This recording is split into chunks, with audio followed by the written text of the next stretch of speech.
இப்போ third method first நான் சொன்னேன் டார்ஜ் மட்டும் ஆகணும், அது மட்டும் ப்ராக்டிஸ் பண்ணுங்கள்.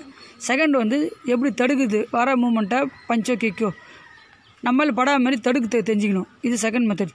தேர்ட் மெத்தட் வந்து தடுத்த உடனே டக்குன்னு பாயிண்ட் எடுக்கணும். ஆப்போசிட் தடுத்துட்டு வெயிட் பண்ணிக்கூடாது, அவன் எப்போ அடிப்பான்னு சொல்லிட்டு வெயிட் பண்ணக்கூடாது. அடுத்த செகண்டில் ஏதோ ஒரு மூமெண்ட் போட்டு நம்ம சைடில் பாயிண்ட்ஸ் இன்க்ரீஸ் பண்ணிக்கணும். ஓகேங்களா? தேர்ட் மெத்தட் இது.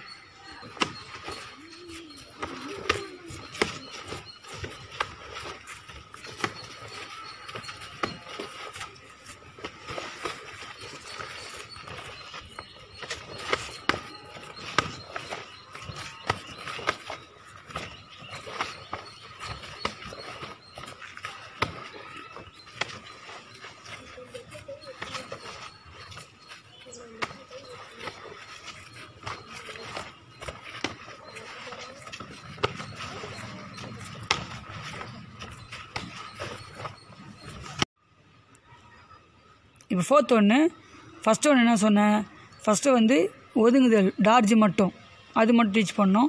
செகண்ட் டைம் வந்து தடுக்குது மட்டும், ஆப்போனண்டால் நம்ம பஞ்சோ கிக்கோ யூஸ் பண்ணணும், நம்மளுக்கு படாத மாதிரி தடுக்கணும். செகண்ட் ஒன்று. தேர்டு வந்து தடுத்த உடனே நம்ம பஞ்சோ கிக்கோ போட்டு நம்ம சைடில் பாயிண்ட் சேர்த்துக்கணும்.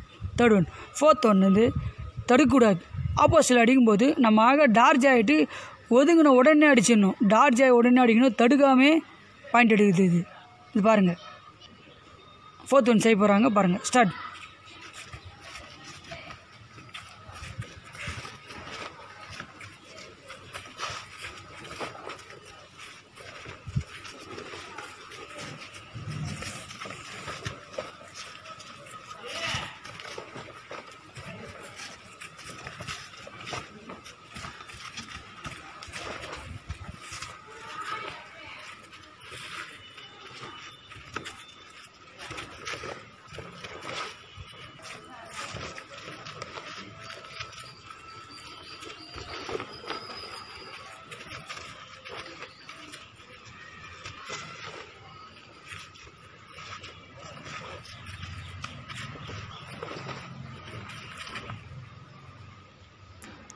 பேசிக் 4 மெத்தட் தெரிஞ்சாவே மேக்ஸிமம் எல்லா மார்ஷல் ஆர்ட்ஸ்லையும் பாயிண்ட் எடுக்கலாம்.